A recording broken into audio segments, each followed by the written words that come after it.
Welcome back to NTD Good Morning. Many people can't seem to make their New Year's resolutions last. Don't worry, we're still in January, so there's time.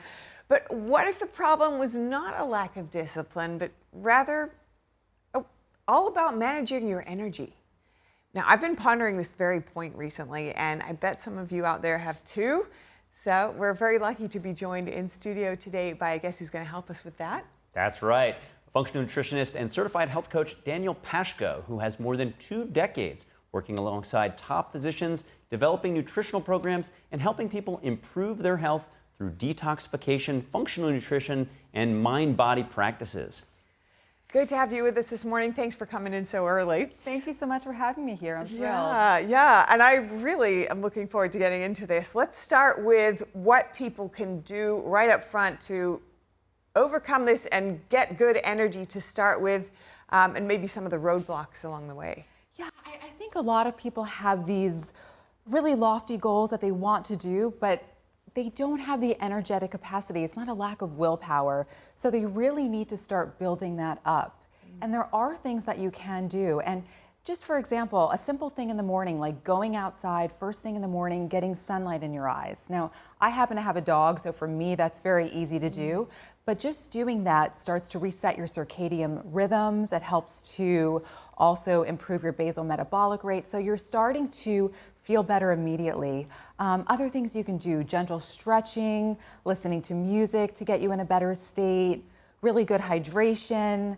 I mean, there's definitely a lot of practices that you just really need to get that energy going. Yeah. And Danielle, it seems like there's this dichotomy, right? You're trying to boost your energy, but then you're also trying to be calm and not overreact in moments. So how do you address those two extremes? Well, we're hearing a lot now about the sympathetic and parasympathetic nervous system, were terms that we just weren't really familiar with. And really most of us, unfortunately, because of the stress of the world, we're in that sympathetic state, the fight or flight. And we want to get more into the parasympathetic, which is the more relaxation mode. So while workouts and heavy workouts are good for you, they're good cardiovascularly, it also is good to do workouts that really help to build up your life force and bring you back into that parasympathetic mode. And just because something is a little softer does not mean that it doesn't strengthen you. And once you start to build up your reserves through practices like Tai Chi and Qigong, which personally I feel very connected to, those give you the energy to be able to have better brain capacity, to be more productive, to make more mindful decisions with your eating, to be able to just have that energy that doesn't fall flat. Whereas if you say, I'm going to work out every day for an hour, I'm going to do this diet, it's very hard to maintain if your energy is not grounded and you're not in that right mindset, right? I love that. And for people who may be more sensitive, they can feel it when they're getting the benefits initially. But for many of us, even with as with a gym workout, you may not tell initially whether it's having an impact on you, which makes it a bit harder to continue. How long does it take to see results with something gentle like this? Sometimes even just doing one session, you can walk out of a practice and really just feel more grounded. And that's something that we really want to do, to feel in our bodies. Many people, they're disconnected from their bodies, right? So using movement and breath and even sound, this also activates the vagus nerve, which helps to put us in this parasympathetic response. So these are really good practices to do to build up our energy reserve. And Danielle, one of your books talks about mistakes nutritionally that even healthy people make, which can make a very big difference. Can you explore some of those? Well, yeah, I think people look at food in terms of macros or calories, carbohydrates, fat. Will this make me gain weight? Will this make me skinny? But they're not really looking at food or herbs even in terms of the energetic imprint. Like, how will this make me feel? Will I feel more alert after I have this? Will I have more energy? Will I feel lighter? How's my brain going to feel? Will I be clear? It's not just about having nutrition for a certain aesthetic. It's really about what do we feel like? And the same thing goes for herbs.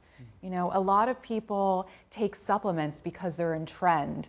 And you want to, in my opinion, I'm very much about energy. So I like things that are cultivated in nature, whether it's, well, doing these ancient practices like Tai Chi and Qigong, or even having foods that have a higher vibration that are from nature, from farmers markets, health food stores, fresh. Even herbs really help to balance you. In particular, Ayurvedic herbs I tend to love, things like ashwagandha, which is really good for the nervous system. It really helps to regulate us. And there's even a new technology right now called quantum Ayurveda. It's pioneered by a company called Green Space Herbs. And Ayurvedic herbs like ashwagandha, they are actually energetically tuned to be more bioavailable to our bodies. So we want that energetic imprint in everything that we do, because that's going to raise our vibration and then give us that motivation to do things that maybe we just didn't have the focus to do. Not lack of willpower, it's that lack of energy. So that's what we're trying to help people to get. And what I'm seeing here is, rather than a different goal, and what you're having is like, instead of having roadblocks that you need to overcome along the way to get to the goal, it's a whole other route almost. Like the softer way doesn't almost is designed, roadblocks are designed out of it. Is that how you would see it? Yes. So people think, let's say someone is dealing with a health issue where they don't have a lot of physical strength or an injury, and they say, oh, if I can't do this really wild workout, then I'm just not going to do anything. I went through a period of myself with very bad chronic illness. I had very bad Lyme disease and very bad long COVID. I could not do anything. Vertigo, major exhaustion. So my only choice was to do a practice which I considered to be for my grandparents, for example, not for me, but I had no choice but to start slow. I started with Tai Chi, Qigong. I drastically changed my diet. I started working a lot more with these herbs. And what I noticed is I became so strong that now I'm a student of Wing Chun Kung Fu, Bruce Lee's lineage. Oh my. And I've been doing it for several years. Thank God. Wow. I was from almost bedbound to now having this just micro practices. I said, okay, I can't go to the gym, I can't go to Barry's, I can't go to Soulhakker, I can't do all of this. What can I do? So this is really accessible, and I want to let people know there is hope, and they can start slow, but they can really build their strength this way. So don't give up on yourself. Really start with these practices, and you may see really tremendous shifts. And I started seeing things very quickly, so that can happen. Now, you're describing almost a passive way to get to strength and achieve goals, and that seems counterintuitive to setting goals and achieving goals. So how do you put those two together? Well, it's not totally passive. There's a lot of intention that goes into these practices. Mind, breathing, focused movement.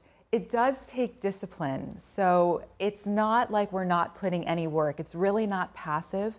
It's just so intentional, but without force. So that's really the way I like to work with things. And even with many women of a certain age where they've experienced a lot of burnout, they feel like this more no pain, no gain. Let's cold plunge. Let's spend 2 hours working out. Let's fast all day, have a giant coffee. And that, no. That's not what you want to do. You really want to nurture yourself and be kind to yourself. So doing these practices, really focusing on the nutrition, focusing on energy, herbs that can nourish you, that is really more sustainable, and it's going to make you age much better, look younger, your eyes will start to brighten. My vision actually improved. I never expect that one. Oh, wow. Amazing. Yeah. Does this advice extend to what kinds of goals to choose? It can extend to any kind of goal, whether it's a health goal where you want to have better cardiovascular health, more energy, more endurance, or just even brain capacity.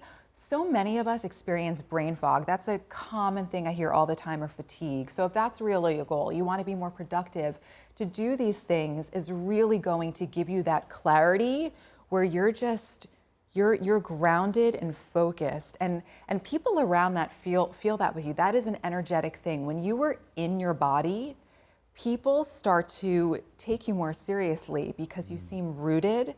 And I think that's something we all really can work on, and working on that stress, because it's a stressful world. So anything we can do to really bring down that stress, I think is a win. I just felt my posture improve. Right? As you were I know, saying, I was like, I am started in my to do that body. as well, yes. Danielle, I think we're both really inspired. Where can our audience find more about your work and your advice? Sure, so they can visit my website, which is soulhakker.com. I talk about nutrition. I have some free videos there where I show things like body tapping, qigong, also quantum Ayurveda, which I spoke about, which is the tuning of the herbs. And you can also visit greenspaceherbs.com as well, just if you want to learn more about these ancient Ayurvedic practices. Amazing. Thank you so much for Thank your you so time much for today having me. and your insights. For Danielle sure. Pashko, what a great conversation. Thank you.